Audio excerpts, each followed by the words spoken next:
amigas y amigos, bienvenidos a este encuentro de todos los martes sin anestesia. Nuestra entrevista sin anestesia que realizamos los días martes a las 12 del mediodía y por supuesto compartimos con todos ustedes, nuestros seguidores de Instagram. También saludamos a la gente que nos ve en nuestra cuenta en YouTube Sin Anestesia por Germán Paredes. Es un inmenso placer poder acompañarles para hoy disfrutar, como lo anunciamos, de una entrevista con el presidente del grupo editorial El Venezolano, con Osvaldo Muñoz, con el que estaremos conversando el día de hoy. Esta semana, cuando hablamos de las noticias referentes a Venezuela, tenemos que se conoció el día de hoy en la mañana que ya pareciera ser un hecho el que el gobierno de Cabo Verde estaría entregando al gobierno de Estados Unidos a el empresario Alex Saab, que ha sido denominado como el testaferro de quien usurpa el poder en Venezuela, el heredero del poder Nicolás Maduro. Esta semana se conoció que había el proceso se había encaminado para entregarle a Alex Saab a la justicia de Estados Unidos, y en consecuencia de ello, hoy en la mañana se conoció que ya es un hecho casi que el 80% de los trámites para la entrega de Alex Saab al gobierno de Estados Unidos, a la justicia de Estados Unidos. Como les decía, hoy vamos a tener la oportunidad de conversar con Osvaldo Muñoz, presidente del grupo editorial El Venezolano, quien estará conversando con nosotros sobre lo que será la celebración de sus 28 años del grupo editorial y además sobre el acontecer político venezolano, sobre qué está ocurriendo en cuanto a los análisis del acontecer político venezolano. Todos los martes tenemos la posibilidad de conversar con personajes de la vida política, social y cultural de Venezuela en esta nuestra entrevista sin anestesia, que se realiza a propósito de los cerca ya de 8 años que tenemos publicando nuestra columna Sin Anestesia en el diario digital verdadesyrumores.com. También para los que nos siguen en Argentina, también pueden conseguir nuestra columna en el magazine 24wordpress.com, donde tenemos la posibilidad de transmitir también nuestra columna todas las semanas. Y por supuesto, gracias al grupo editorial del Venezolano, los días jueves, usted también puede contar con la columna de Sin Anestesia a través también de El Venezolano News. Nosotros hemos decidido implementar esta alternativa para conversar con venezolanos que han sido exitosos en el ambiente político, cultural en el mundo, y por supuesto tener la oportunidad de conversar y poder disfrutar de esos aprendizajes que ellos nos brindan. Ya tenemos en línea a Osvaldo Muñoz, grupo editorial El Venezolano, quien es nuestro invitado el día de hoy, quien va a conversar con nosotros también acerca de los nuevos proyectos del Venezolano News y del acontecer político venezolano. Buenas tardes, Osvaldo. Bienvenido a esta entrevista sin anestesia. Buenas tardes, Germán. Mucho gusto. Gracias por habernos permitido la deferencia de esta entrevista y poder pues conversar para que la gente conozca tu historia y además conozca tus opiniones, porque por supuesto tenemos que hablar del acontecer político de nuestro país. Bueno, sí, muchas gracias. Me complace mucho compartir contigo, Germán, porque, bueno, nos conocemos hace mucho tiempo, sé de tus inquietudes periodísticas y que siempre pues mantienes un espacio para la opinión, para el análisis. Y bueno, aquí estamos, con mucho gusto. Osvaldo, para poner a la gente en contexto, en el año 1992 decides emprender esa aventura de irte a Estados Unidos, a Miami. ¿De dónde nace esa idea de dejar tu tierra donde tenías una carrera bien próspera, ¿no? Porque estabas vinculado al béisbol, formaste parte de la directiva de Gaiteros, estuviste siempre vinculado a emprendimientos en Maracaibo. ¿Cómo surge la idea de emprender, pero ya no en Maracaibo, sino en Estados Unidos? Bueno, es una historia relativamente larga, pero trato de sintetizarlo, ya que estamos próximos a celebrar los 28 años de ese paso, que se dio el 24 de agosto del año 1992, cuando nace el periódico. Fue una inquietud, yo diría que como cualquier otro venezolano que venía clase media a los Estados Unidos a pasar Navidad y visitar los parques, etcétera, etcétera, lo hacíamos con mucha frecuencia. Y un buen día de regreso, en el año 90, enero del 91, me consigo con Edgardo Manrique, un amigo que estaba en el aeropuerto de de Miami, para regresar a Venezuela. Él era vicepresidente de la Cámara de Comercio Venezolano-Americana para aquel entonces. Y comenzamos a hablar y bueno, le expresé mi inquietud y así fue. Nació la inquietud de venir a hacer un periódico para la pequeña comunidad venezolana que residía en el sur de la Florida en aquel entonces, que no llegábamos a 2000. Pero primero comencé con un programa de radio que se llamaba Venezuela en Positivo, que se transmitía todos los de domingo a viernes a través de las 1260M, lo que hoy en día es Radio Caracol, que antes de Radio Caracol se llamó Radio Claridad, y antes de llamarse Claridad se llamaba Radio Suave. Ahí tuve yo un programa por mucho tiempo, que lo hacía con mi buena amiga Raiza Palumbo, una venezolana que ya estaba establecida aquí. Y allí, bueno, fuimos madurando la idea hasta que un día, como agosto 24, el mismo día que llegó el huracán Andrew a Miami, que ha sido el fenómeno natural más grande, pues más peligroso, más devastador que ha llegado aquí, ese día pues salía el primer número del Venezolano, del periódico El Venezolano, que cabe mencionar, Germán, que la cónsul de Venezuela en ese entonces, Magda Ruiz Pineda, me sugirió que lo colocáramos El Bolivariano. Imagínate tú, no había aparecido esta vez ese, pero todavía ¿Sería esa una premonición? Bueno, porque pero tenía razón porque me decía, mira, Osvaldo, siendo el bolivariano, tú vas a abarcar las comunidades de Colombia, de Perú, de Panamá, de Bolivia, de Venezuela, ¿me entiendes? Y sin embargo, eso fue un viernes. Yo vivía en un hotel en lo que ahora es Doral, que era puro monte en aquella oportunidad, y le dije, bueno, déjeme pensarlo. Y el lunes regresé al consulado y le dije, mire, ¿sabe qué, cónsul? Yo le agradezco mucho su sugerencia, pero tuve una corazonada con la chinita y la chinita me dijo que lo dejara El Venezolano. Y se quedó el Venezolano. Osvaldo, y bueno, ya venías de Maracaibo, saliste de Maracaibo a Estados Unidos con la idea del Venezolano, pero ¿qué cosas fueron surgiendo para poder consolidar al venezolano o por lo menos darle los inicios? ¿Qué recuerdos te trae, por ejemplo, la caballería rusticana en aquel momento? Bueno, eso es clásico. Yo me metía todos los días del mundo, hermano, $12 en el bolsillo, todos los días del mundo, porque yo pregunté, ¿dónde van los venezolanos que tienen cobre en Miami?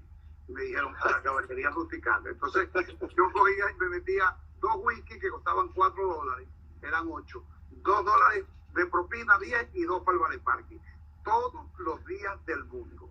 Para hacer relaciones públicas. Pero yo llegaba y me sentaba en una esquinita del bar. Nadie me conocía, obviamente. Ahí conocí a Nelly Pujol. Me conseguí con Nelly. Desde ese entonces, pues, cultivamos una linda amistad y se me acabaron los aburrimientos. Yo vivía solo aquí en un hotel. Los fines de semana, yo me venía con la maletica como buen turista. Después del programa para la caballería con los $12, 2 whisky, 2 de propina y 2 del vale parking. Y me iba con Nelly para su casa, que vivía por el Metro Sur. En aquel entonces, bueno, parecía muy lejos, pero hoy en día ya no es tanto. Y ahí nos emparrandábamos hasta el lunes. Entonces me cambió un poco la vida porque ya los fines de semana con Nelly y con Alberto, su esposo, los pasaba yo de lo más feliz, pues. Pero claro, ahí ese fue el punto de encuentro, pues. Ahí estaba el banco, pues todavía está el Ocean Bank.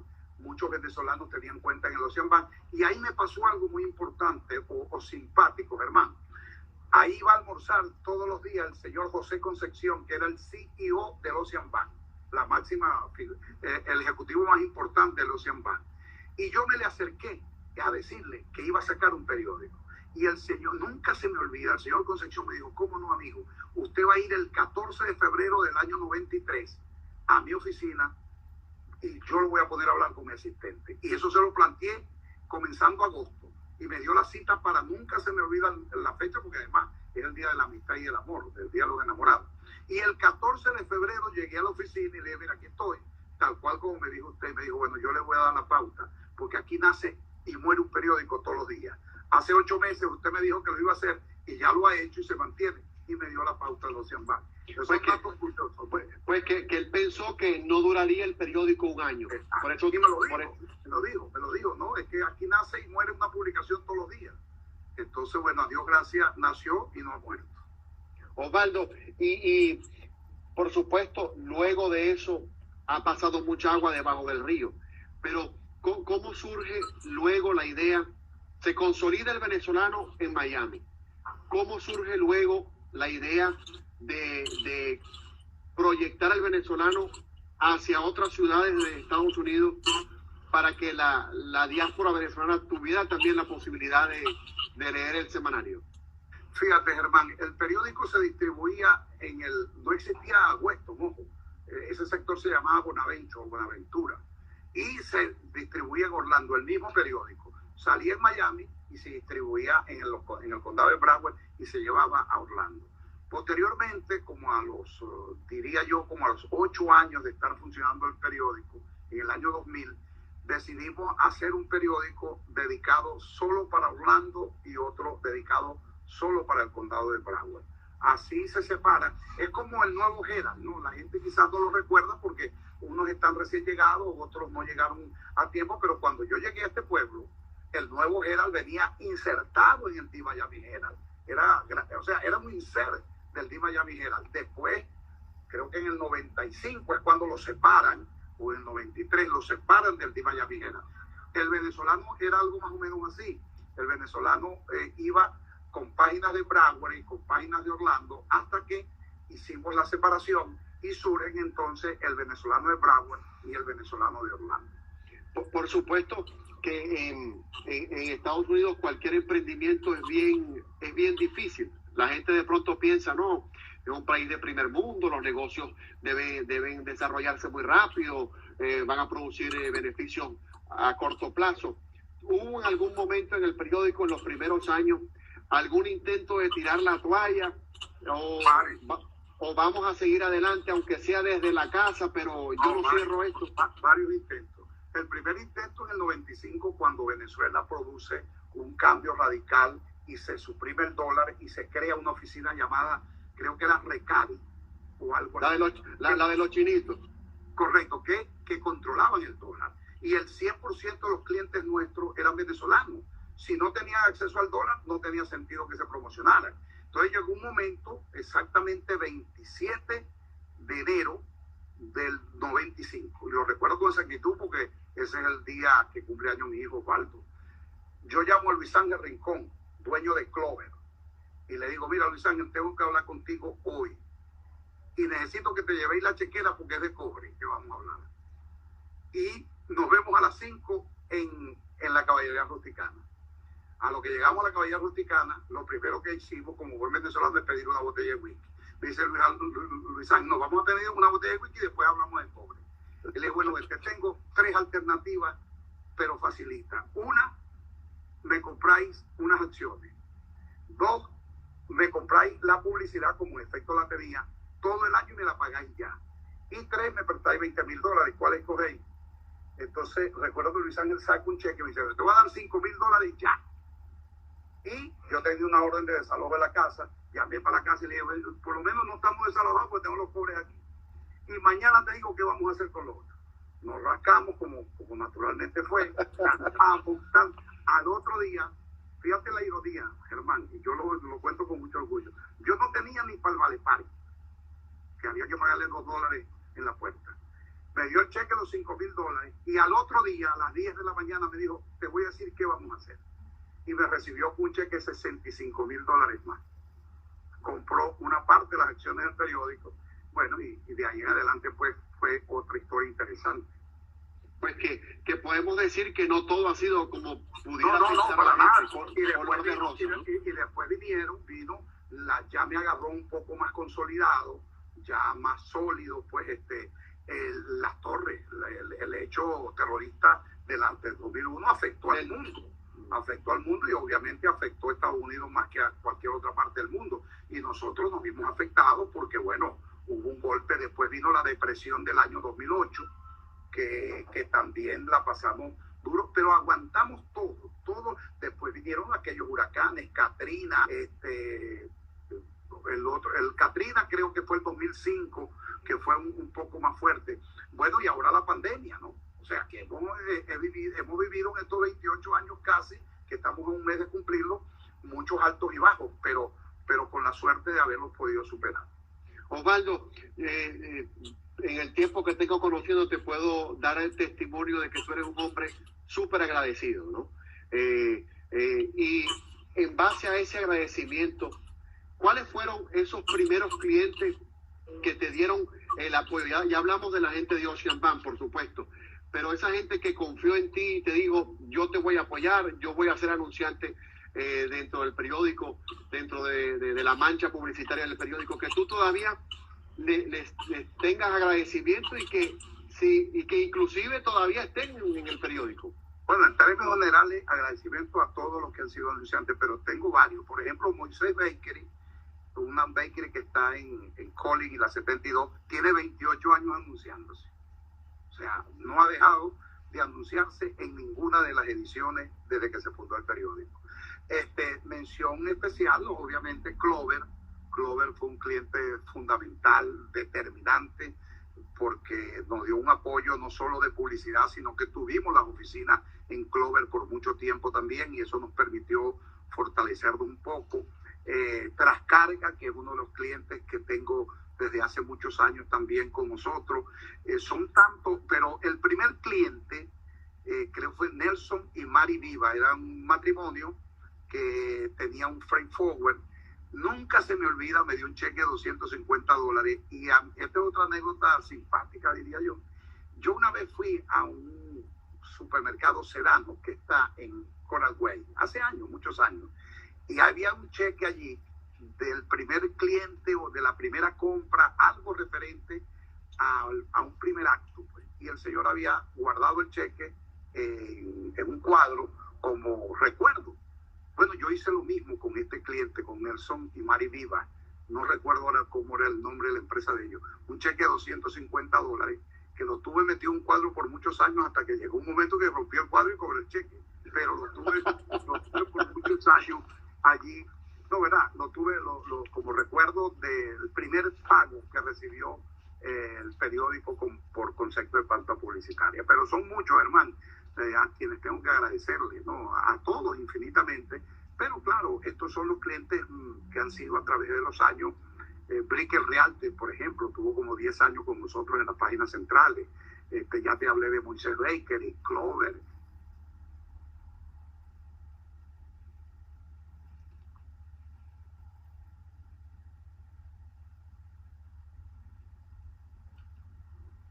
Osvaldo,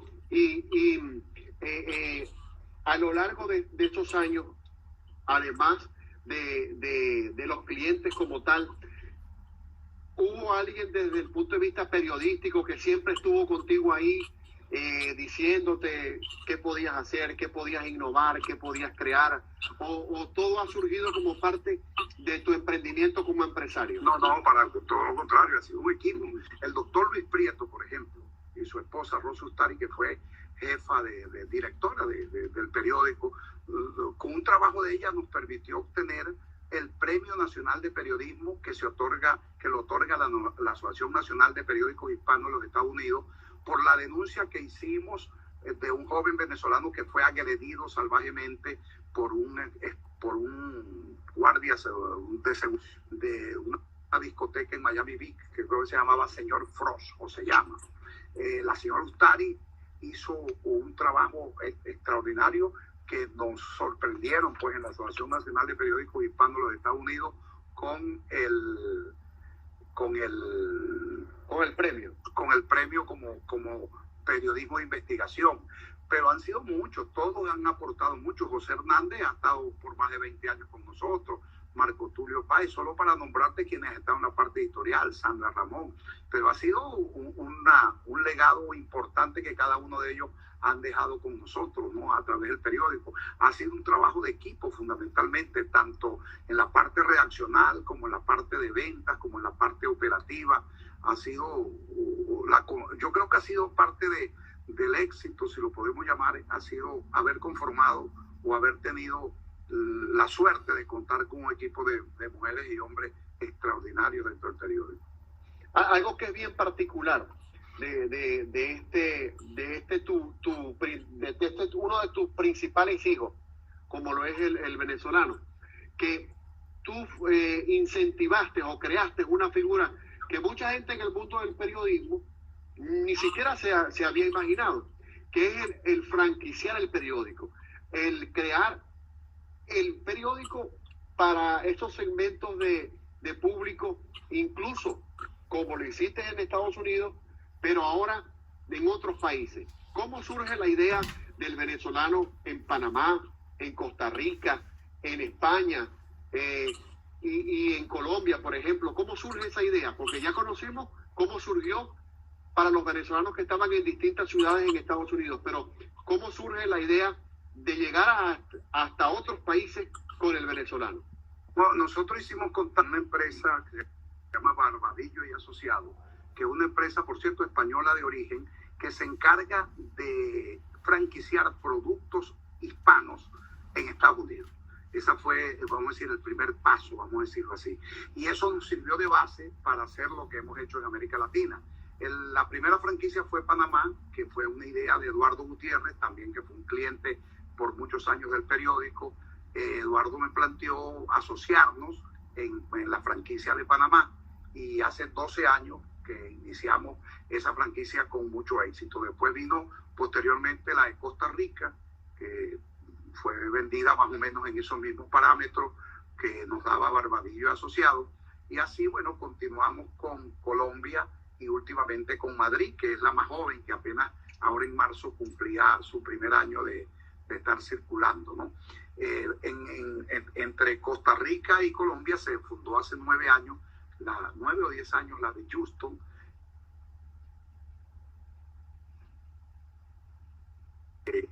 Ha sido primero bajo el ordenamiento jurídico de Barbadillo Asociado, que como te digo es una empresa que se dedica exclusivamente a franquiciar productos hispanos en los Estados Unidos, pero que ese marco jurídico nos sirvió para implementarlo también en otras áreas de América Latina.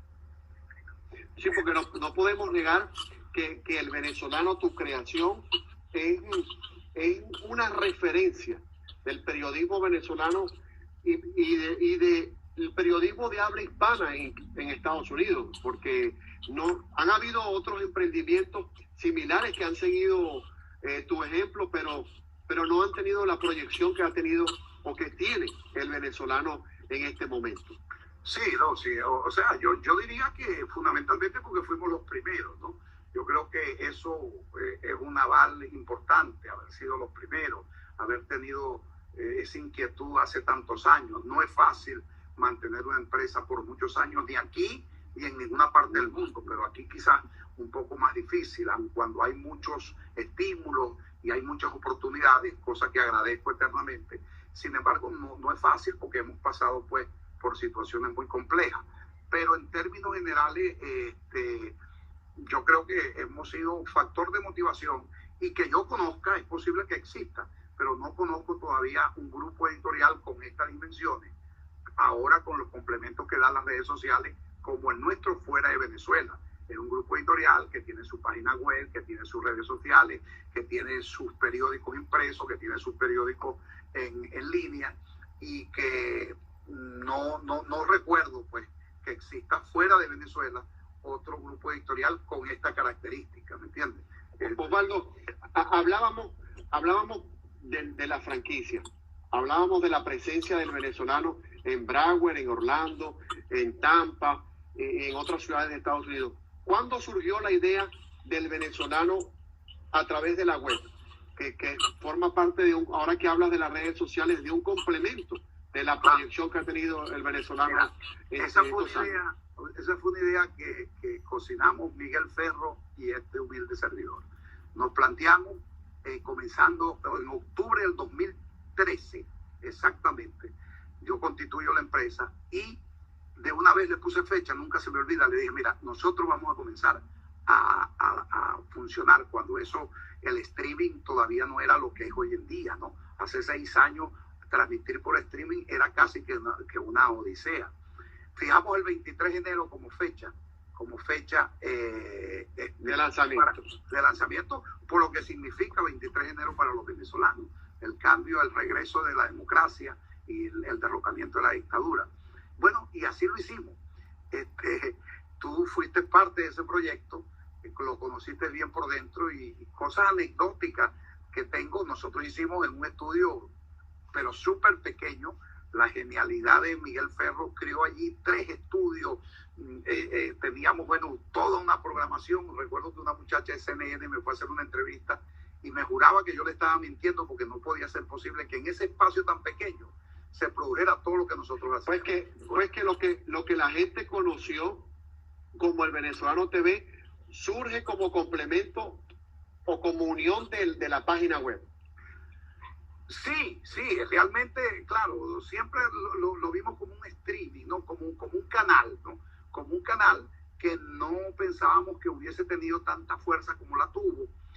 Ahí se incorporaron, yo creo que por el Venezolano TV, EVTV, que es el nombre original, pasaron valiosos periodistas, artistas, productores venezolanos que tuvieron espacio, que estaban en la parrilla nuestra, y creció de tal magnitud que para el 5 de enero del 2014, de diciembre, perdón, nos decidimos ir a la pantalla a través del canal 81 Conca, que se mantiene hoy en día pues en esa misma frecuencia. Pero nace de esa necesidad de ampliarnos como alternativa comunicacional, y de verdad que logramos un efecto importantísimo. Eso yo me traje, en modestia aparte, me traje a Carla Angola, me traje a Carlos Acosta para formar parte del equipo, Orlando Urdaneta, el amigo Carlito Mata, ¿quién más te puedo recordar? Bueno, tú formaste parte técnica de ese proyecto ya con, vamos a decir, terminando la primera etapa. Pero bueno, Osvaldo, ¿y todavía forma parte Osvaldo Muñoz de ese proyecto? Claro, no solo que formo parte, sino que soy el accionista individual mayoritario del proyecto. Que estoy distanciado de la operación es otra cosa, pero soy parte fundamental, como lo es Carlos Méndez y como lo es Saúl Campanella. Somos los 3 dueños de EVTV, del Venezolano TV, o como lo quieran llamar, el mismo que está en el canal 81 de Conca. Osvaldo, y de ese emprendimiento hay algo bien importante que la gente no conoce, ¿no? Cuando el Venezolano TV estaba en streaming, estaba a través de la señal por internet, logró tener un número de gente conectada a la señal impresionante. Yo no lo recuerdo ahora, sí, pero ¿tú recuerdas? Recuerdo que el día que ponen preso a Leopoldo López, creo que fue en febrero, no recuerdo, pero fue el día de mayor conectado. Nosotros teníamos una capacidad de 10.000 conectados a la vez, de 10.000, era lo máximo que podíamos tener. Y bueno, Miguel Ferro lo puede recordar con más exactitud que yo, pero creo que tuvimos que hacer un esfuerzo inmenso porque llegamos casi a 17.000 conectados en un solo momento. Ojo, hace 6 años, cuando todavía el streaming no se manejaba como se maneja ahora. Esto que estamos haciendo ni se conocía. No, dice, exacto. Entonces, el día que tuvieron que Leopoldo se entregó, ha sido de los registros que yo he llevado, no sé posterior, ha sido el de mayor conexión, una conexión que casi duplicaba la capacidad que tenía. Osvaldo, y en estos años de la creación el canal en España también ha tenido su proyección importante, sumada al de Miami. En estos años, ¿qué cosas te han brindado más satisfacción de todos estos 28 años de subidas y bajadas? Porque los negocios son así. ¿Qué cosas recuerdas que son las que te han dado más satisfacción como creador del Venezolano? Bueno, yo creo que el Premio Nacional de Periodismo, no por el premio, sea, quiero aclararlo, ¿no? El premio es un reconocimiento, cosa que agradecemos y lo valoramos, y cada vez que yo tengo la oportunidad lo menciono. Pero lo que originó el premio, tristemente, nunca tampoco se me olvida, llegó alguien a solicitar meter una pauta en el venezolano, y la pauta decía: se solicitan personas o testigos o personas que quieran atestiguar un hecho que más o menos el aviso era para denunciar el atropello que había recibido este joven venezolano, ¿no? Cuando llegó la persona, a mí me llamó mucho la atención, la muchacha que estaba de guardia me llama por la característica del aviso, y yo estaba en la oficina y mandé a pasar al joven, ¿no? Y le digo: mira, ¿de qué se trata esto? Y me echa la historia, y le digo: no, ustedes no van a pagar ningún aviso, nosotros no vamos a permitir que ustedes compren un aviso, nosotros vamos a hacer el aviso y vamos a colocar una persona para que haga esta investigación. Así surge la responsabilidad de Rosustari en hacer el trabajo, que duró mucho tiempo, pero que logramos a la final enjuiciar, ganarle.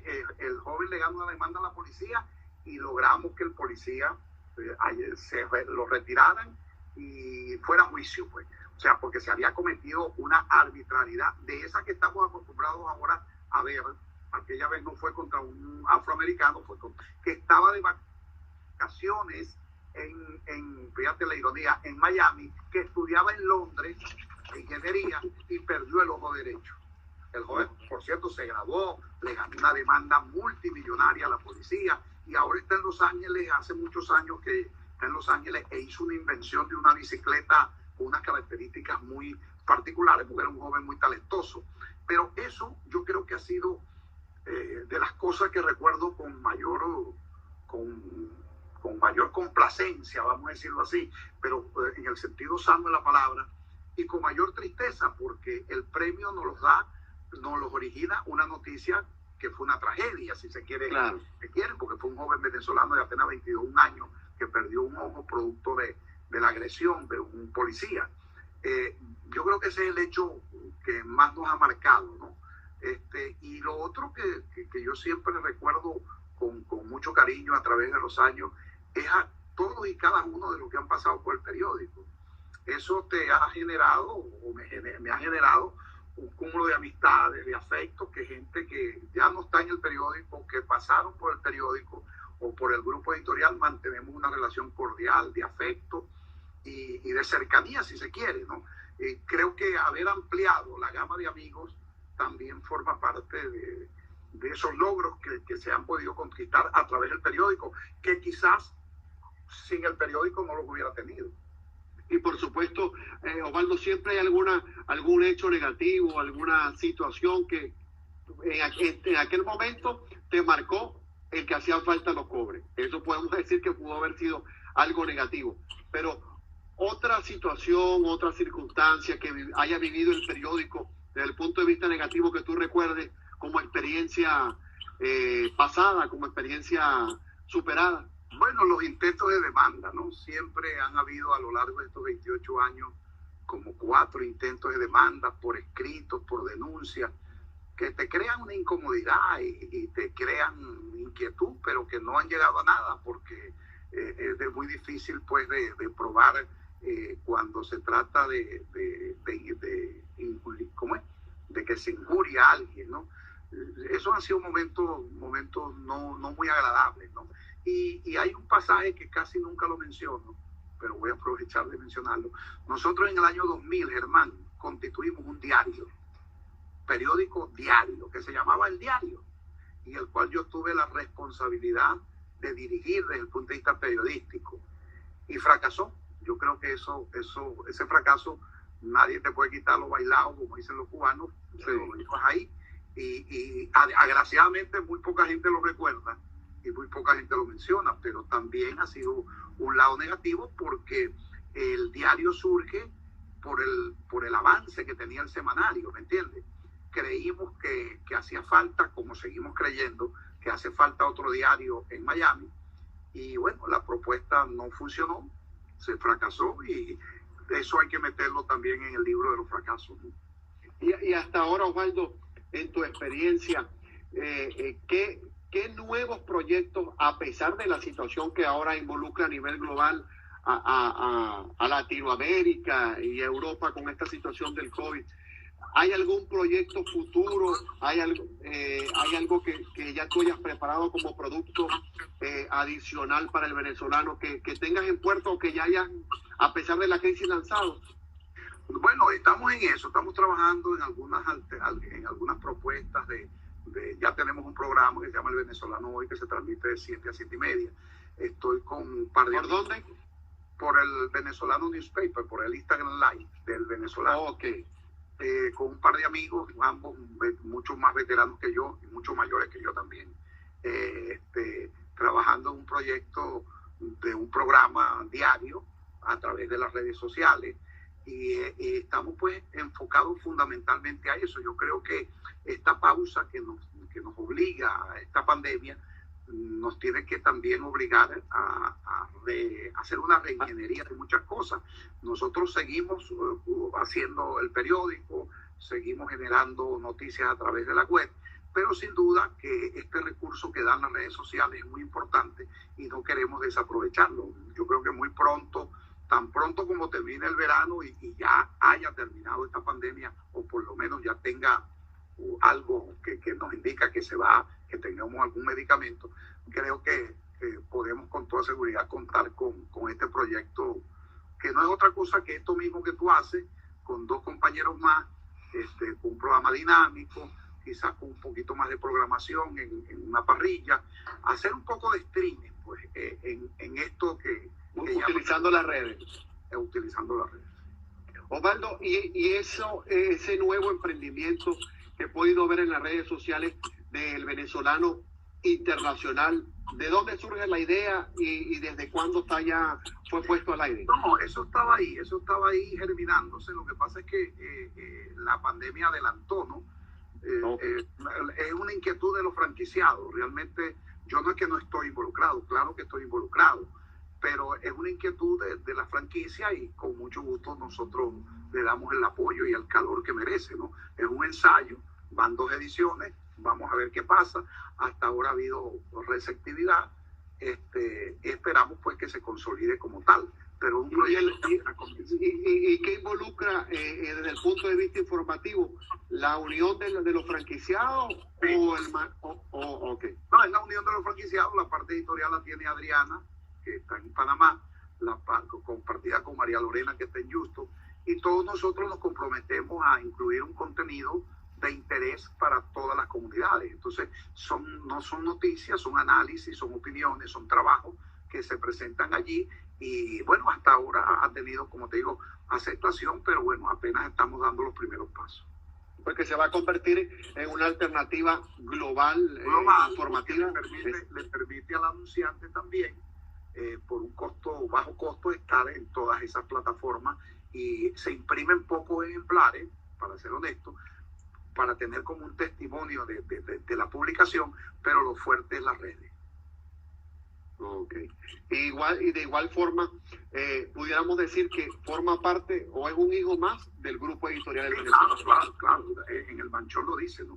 Producto más del grupo editorial venezolano. Osvaldo, y en resumidas cuentas, ¿cómo entonces pudieras tú en una frase englobar estos ya casi 28 años del grupo editorial El Venezolano? En 2, en vez de una, en 2. Constancia y dedicación. Esa es la base de todo emprendimiento, sirve para cualquier área. Constancia y dedicación. Yo creo que nosotros, ni cuando el huracán Catrina, que va a ser después de Andrew, creo que ha sido el más fuerte, hemos dejado de sacar la publicación. Y yo creo que eso lo valoran los lectores y lo valoran los clientes. Constancia y dedicación. Te lo pregunto porque el objetivo de estas entrevistas que hacen o forman parte de lo que también escribo en mi columna es que la gente conozca sin anestesia, sin filtro, lo que la gente hace o opina sobre la política, sin ningún filtro. Aquí no hay líneas editoriales, la gente puede decir y asumir su responsabilidad de lo que diga, pues. Claro. Pero y te lo digo por el hecho de que mucha gente piensa que los venezolanos que tienen muchos años en Estados Unidos o en cualquier otro país simplemente llegaron, pusieron un dinero y ya se hicieron de nombre o de éxito. Y no es tan cual como la gente lo cree. No es así. Yo creo que son malos emprendimientos que uno tristemente ve que no prosperan, que los que prosperan, ¿no? Exactamente. Es difícil el comenzar aquí o en cualquier parte del mundo que no sea tu patria, que no sea tu territorio. Siempre vas a conseguir trabas, no porque te las impongan, sino porque existen y porque uno desconoce, ¿me entiendes?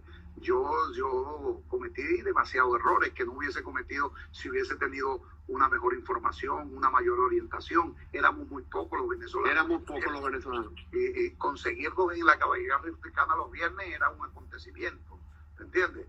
Entonces, porque éramos demasiado pocos.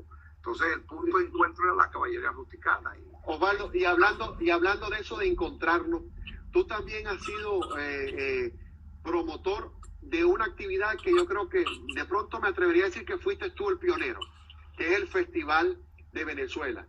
Esa idea, ¿de dónde surge y cuántos años estuviste haciendo el festival? Buena pregunta.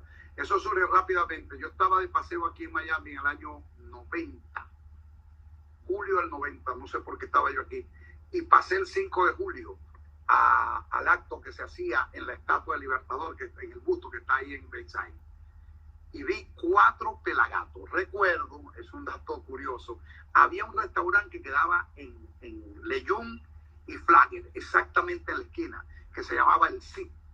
Era muy bonito, una construcción española lindísima. El dueño del Cid era el mismo dueño de Casa Guancho y era el mismo dueño de la Caballería Rusticana, Juanito Garrido. Entonces, uno con la cédula, mira esta curiosidad, después del acto que se hacía en Bayside, con la cédula, uno entraba al restaurante a beber y comer gratis toda la tarde del 5 de julio. Era una manera que Juanito le daba a la comunidad. Y pasé por ahí. Que eran muy pocos en aquel momento. Éramos muy pocos y los bebedores menos todavía. Entonces, los que íbamos para allá, nos quedábamos ahí. Pero fíjate la manera como se celebraba. Y yo le dije a Magda Ruiz Pineda, eso fue en el 91, le dije, cónsul, no es posible que aquí haya tan poca gente. Me dice, no, el año que viene vamos a hacer un festival. Y el primer festival, dato curioso, lo hicimos en Chrome. Nunca, tampoco se me olvida que la cónsul me dijo, mire, si se preparan bien y si hacen buena promoción, yo tenía el programa de radio cuando eso, ahí le van a ir 300 personas. Muchas amigas y amigos alquilaron un kiosco. Recuerdo Cristóbal Jiménez, que vino a los primeros 4 festivales, era el cantante estrella del festival. Nos preparamos para 300 personas. Bueno, a las 2 de la tarde habían entrado 900 personas a la finca. Fue total un éxito. Y lo continuamos haciendo en esos sectores, hasta el 94, creo, 3 años más, hasta que después nos vinimos hasta Miami Park. Sí, fuimos los primeros en hacer una gran fiesta, pero lo importante es que el primer festival, y esto sí lo sabe poca gente, constituimos un grupo donde estaba el doctor Luis Prieto, por cierto, y sí, yo era el coordinador general de ese grupo. Y lo que quedó producto de ese evento, que fueron $4,000 y tantos, lo compramos en libros de biografía de Simón Bolívar y se los regalamos a las bibliotecas del condado, porque para ese entonces no había libros de Bolívar, de nuestro libertador, en las bibliotecas del condado de Miami. Cuando eso no había alcalde aquí, había una junta de comisionados, porque aquí el alcalde viene del año 96 para acá. Antes de eso no había alcalde, se lo entregamos a la comisión para que la comisión lo entregara a las bibliotecas del condado, el producto de ese primer festival. Ya después comencé yo a hacerlo solo, pero el primero lo hicimos un grupo de compañeros. Sí, por supuesto tenemos que honestamente decir que el pionero en la creación del festival en Miami o en Estados Unidos, Festival de Venezuela, fuiste tú. Bueno, formé parte del grupo inicial y después me quedé haciéndolo, sí, pero fue la idea de un grupo y yo fui el coordinador general de ese primer grupo y lo hicimos y quedó muy bonito y donamos $4,000 y tantos en libros Ay, qué bueno. Osvaldo, no podemos dejar este momento para hablar del mundo político y del acontecer político de nuestro país. Y tú eres un hombre bien informado. ¿Qué opinión te merece la noticia que conocimos el día de hoy en la mañana, que ya parece consolidarse como un hecho la entrega de Alex Saab a la justicia norteamericana por parte de Cabo Verde? Yo titulé al revés. Creo que el título, si lees la nota, te das cuenta que el título no obedece a la verdad. Porque dicen que aprobada la extradición. No está aprobada la extradición. Lo que es que dentro de esa escala de aprobaciones, el gobierno aprueba la extradición. Quedan todavía dos apelaciones por parte de la defensa de Alex Saab. Para ser claros, el gobierno de Cabo Verde está diciendo, vamos a ver si se los entregamos. Yo titulé Avanza la extradición de Alex Saab, que a la final creo que va a ser un éxito, pues. Yo creo que se va a dar la extradición para este país de manera definitiva. Pero el título es engañoso. No es que está extraditado todavía. Todavía ellos le queda un recurso que se vence esta semana y después de ese le queda otro recurso. Yo desconozco las leyes de Cabo Verde para los laxos, ¿no? Pero por lo menos aquí en Estados Unidos los laxos son muy distantes. Yo creo que la justicia, si se va a hacer justicia, este señor debería venir a los Estados Unidos. ¿Y qué te parece que hayan contratado a Baltasar Garzón para que lo ayude a impedir esa extradición? Mira, Germán, yo, como tú sabes, mantengo mucho tiempo también en España. Baltasar Garzón es el tipo más desprestigiado de la justicia española, tristemente.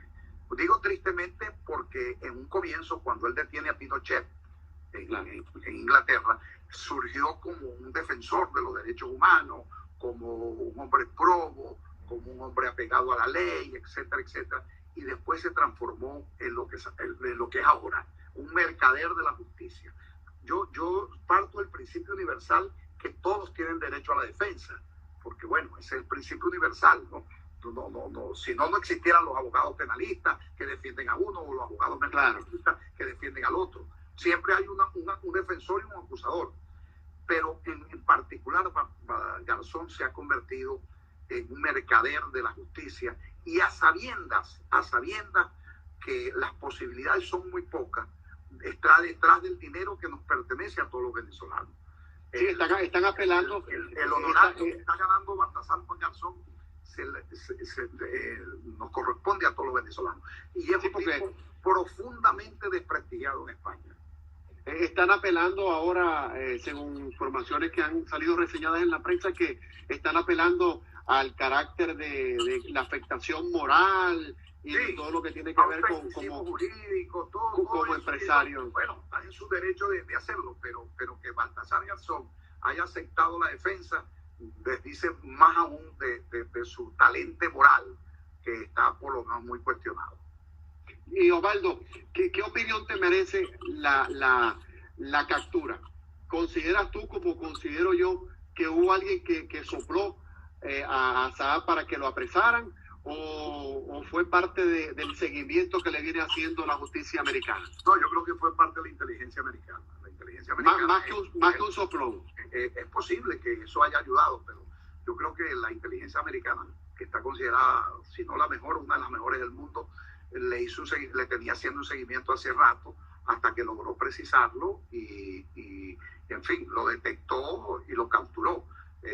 Yo le doy más mérito pues a la inteligencia americana que al datero en este caso. Sí, porque se especuló que Diosdado lo había echado para adelante. Sí, exactamente. Osvaldo, y para cerrar el tema de Saab, desde tu punto de vista, que eres conocedor del acontecer político venezolano, ¿qué tantas, por supuesto, repercusiones va a tener? Innumerables, pero ¿cuáles serían a corto plazo las que tendrían si se logra la extradición a Estados Unidos de Saab? Bueno, yo le veo mayores cosas, pues si ya, ¿qué van a pedir? 5 millones más por Maduro.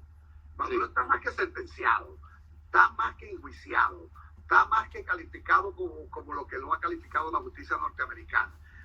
Obviamente, yo más que eso creo que se le quita un brazo operador al régimen, que es más importante aún, ¿me entiendes? Pero ¿qué más puede aportar Alex Saab que lo que está aportando? De que lo que se sabe hasta ahora. De lo que se sabe, yo creo que muchas cosas, o a funcionarios de segundo y tercer nivel. Yo creo que se le quita una pieza importante al régimen para seguir operando. Creo más en eso que en lo que él pueda aportar. Osvaldo, y de lo que se conoció esta semana, de lo que fueron las nefastas declaraciones de Padrino, hay conocedores del tema que dicen que Diosdado está perdiendo poder dentro de las Fuerzas Armadas porque parte de su grupo ha sido dado de baja, ¿no? Ha pasado a retiro. La promoción de Diosdado. Pero hay dos cosas rápidamente ahí, Germán. Una, que estamos en dictadura y los dictadores hablan así. O sea, ¿qué podemos esperar? Que Padrino diga, sí, este es un campo democrático para que vengamos todos. No, estamos en dictadura y la dictadura funciona así. Dos, yo creo que Diosdado nunca te dio poder militar. Diosdado ha tenido factores de poder de él en la estructura del régimen, que es distinto, que si en el aeropuerto, que si en donde recogen los reales, etcétera, etcétera. Pero el estamento militar siempre, por lo menos los últimos 6 o 8 años, lo ha controlado Padrino. El poder de Diosdado es un poder muy puntual en algunas posiciones clave dentro de la estructura del régimen, que su hermano, sus colegas, él fue un hombre que fue muy hábil porque cuando fue gobernador de Miranda, cuando fue ministro de Obras Públicas o ahora se llama de comunicaciones. No, y también, bueno, sí, hizo de telecomunicaciones. Hizo muchos favores y mantuvo muy contento a su promoción.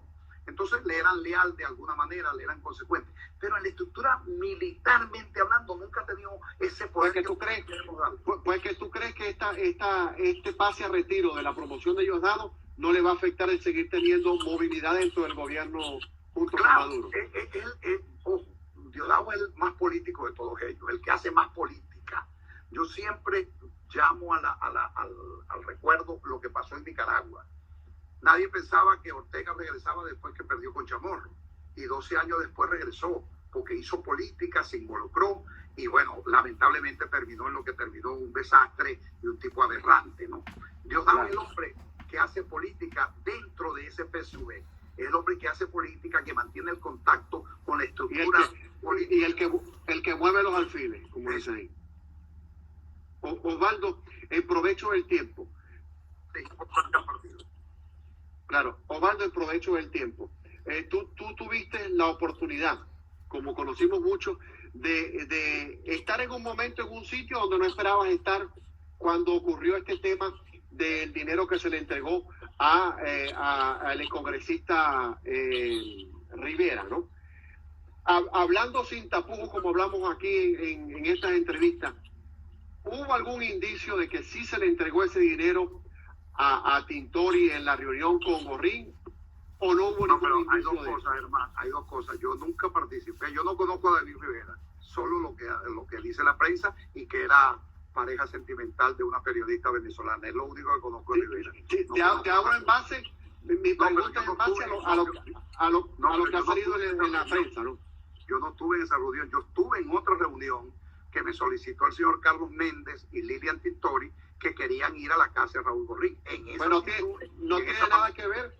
Esa no tuvo nada que ver con Rivera. No, yo conozco al señor Rivera porque fue novio de esta muchacha periodista, que tal, más nada, y que fue congresista. Pero no tengo ningún tipo de relación, ni he participado en ninguna reunión del señor Rivera. Y en la reunión en la que salió en la prensa y en la que nombran algunas personas, no estuvo Rivera directamente. No, en esa que yo estuve, no estuvo.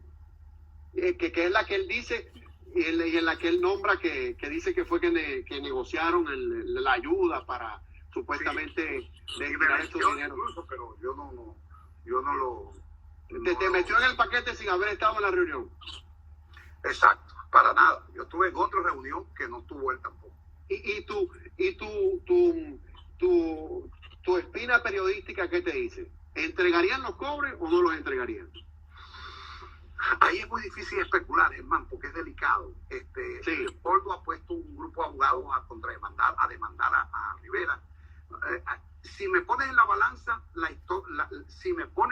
y los antecedentes, la historia le da la razón a López.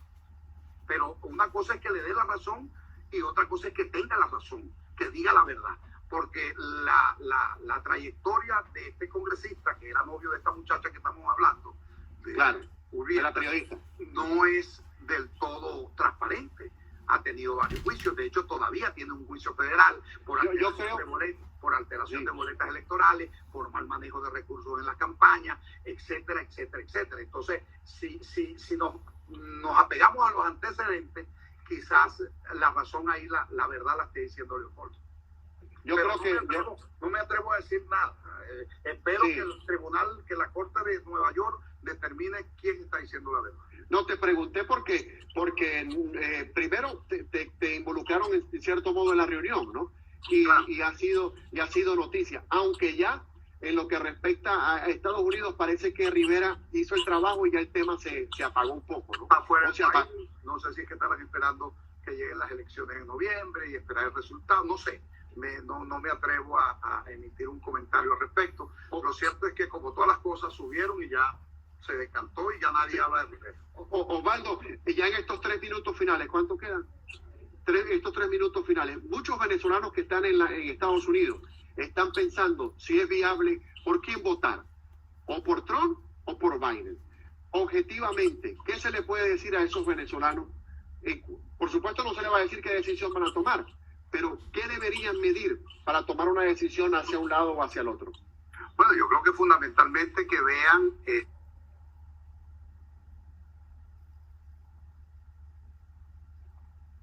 la política se mide por resultados, ver los resultados que se han tenido hasta ahora, o ver si cambiando de estrategia se puede lograr el cambio de Venezuela. Hay que estar claro, y esto queda grabado, y ayer lo dije también en un programa de Univisión Radio, no va a haber intervención militar. La salida de Venezuela va a ser una salida consensuada, porque somos parte de una geopolítica donde entra a jugar fundamentalmente Rusia, China, Turquía y los Estados Unidos, y nosotros formamos parte de esa pieza del ajedrez. Esto va a concluir, y que quede grabado también aquí, consensuadamente. El régimen está en su peor momento, hay que seguir presionando, y yo todos los días del mundo, Germán, me levanto pensando en lo que pasó en Chile, cuando Allende llamaba a Augusto Pinochet para que lo salvara del golpe de Estado, y el que le estaba dando el golpe de Estado era Pinochet. Él llamaba a Augusto, y Augusto le estaba dando el golpe de Estado. Esperemos que sea así.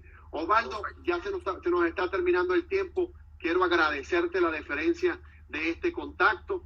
Esperemos que esta no sea la última vez, y por supuesto muy agradecido porque hayas formado parte del grupo de personas que hemos tenido en estas entrevistas sin anestesia. Ese último mensaje final, Osvaldo.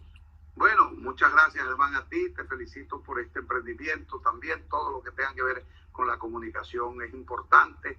El mensaje, bueno, es esperanzador tener algún día, que no sea muy lejano, por cierto, la posibilidad de titular el regreso a la democracia a Venezuela, y seguir luchando por eso, y seguir dándole apoyo a los hermanos venezolanos que están pasando quizás el peor momento de su historia, el peor momento de su vida, con tanta calamidad, miseria, hambruna que nos ha llevado este régimen. Un abrazo a la distancia, solidario, que es lo que podemos hacer, y seguir esperanzado a que en Venezuela el cambio va a llegar y tiene que llegar. Amén, amén. Muchas gracias, Osvaldo. Bueno, te auguro muchos éxitos más, y nos preparamos para la celebración próxima de los 28 años del grupo editorial El Venezolano.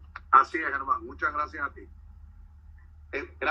Gracias por el contacto. Bueno, hasta acá nuestra entrevista del día de hoy. Los esperamos el próximo martes para que compartamos nuevamente una entrevista sin anestesia con este servidor quien les habla, Germán Paredes. Gracias a todos por acompañarme, y será hasta el próximo martes.